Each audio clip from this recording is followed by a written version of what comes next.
বৈশ্বিক অস্থিরতা সহ নানাবিধ কারণে জ্বালানি তেল, এলপিজি সিলিন্ডার ও অটো গ্যাসের পর এখন বিদ্যুতের দাম বেড়ে গিয়েছে আমাদের দেশে।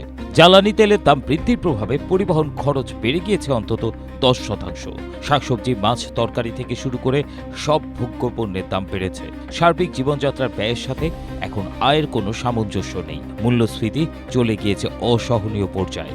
এমন বাস্তবতায় বিদ্যুতের রেকর্ড মূল্য বৃদ্ধি যেন মরার উপর খাড়ার ঘা হয়ে দেখা দিয়েছে। বাজারের আগুনে যেন আরেকবার ঘি ঢালার ব্যবস্থা। স্ট্রবেরি সুপার ডটেড ও ক্লাসিক ভ্যারিয়েন্টে সেন্সেশন জাগুক শিহরণ। সব উৎপাদনই বিদ্যুৎ নির্ভর। 15 থেকে 20% পর্যন্ত বিদ্যুতের দাম বাড়ানোর প্রভাবে সব ভোগ্যপণ্যের দাম আরেক দফা বাড়বে অবধারিতভাবে। তেল, সাবান, ডিটারজেন্ট, টুথপেস্ট থেকে শুরু করে সংসারের এমন কোনো পণ্য নেই যার উপর বিদ্যুতের দাম বৃদ্ধির প্রভাব পড়বে না। কিন্তু এ সময়ের মধ্যে মানুষের আয় বাড়েনি। সব মিলিয়ে স্বল্প ও সীমিত আয়ের মানুষ এর মধ্যেই বাড়তি খরচের চাপে দিশেহারা, নাভিশ্বাস উঠার অবস্থা। এখন নতুন করে বিদ্যুতের দাম বাড়ানোর ঘোষণায় তারা দিশেহারা।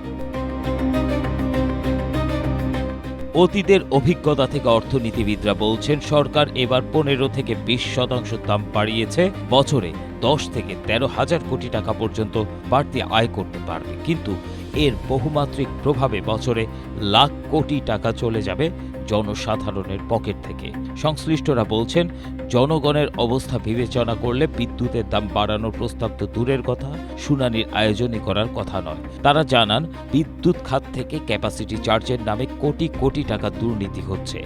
এখনও বিদ্যুৎ কেন্দ্র বসিয়ে রেখে তাদেরকে টাকা দিচ্ছে সরকার। এসব অনিয়ম ও দুর্নীতি বন্ধ করলে বিদ্যুতের দাম বাড়ানোর প্রয়োজন হতো না। সবার আগে উচিত বিদ্যুৎ খাতের লুটেরাদের বিরুদ্ধে আইনানুগ ব্যবস্থা নেওয়া। বিদ্যুতের দাম বাড়ানোর সিদ্ধান্ত বহাল থাকলে শিল্প উৎপাদন খরচ আরও বৃদ্ধি পাবে, বিনিয়োগ কমে যাবে এবং দেশের শিল্প প্রতিযোগিতার সক্ষমতা দুর্বল হবে। ফলে কর্মসংস্থান ও শিল্প স্থিতিশীলতাও ঝুঁকিতে পড়বে। দৈনিক আমার দেশের এক প্রতিবেদন থেকে এই সমস্ত তথ্য উঠে আসে। ABM Asaduzzaman, Asia post.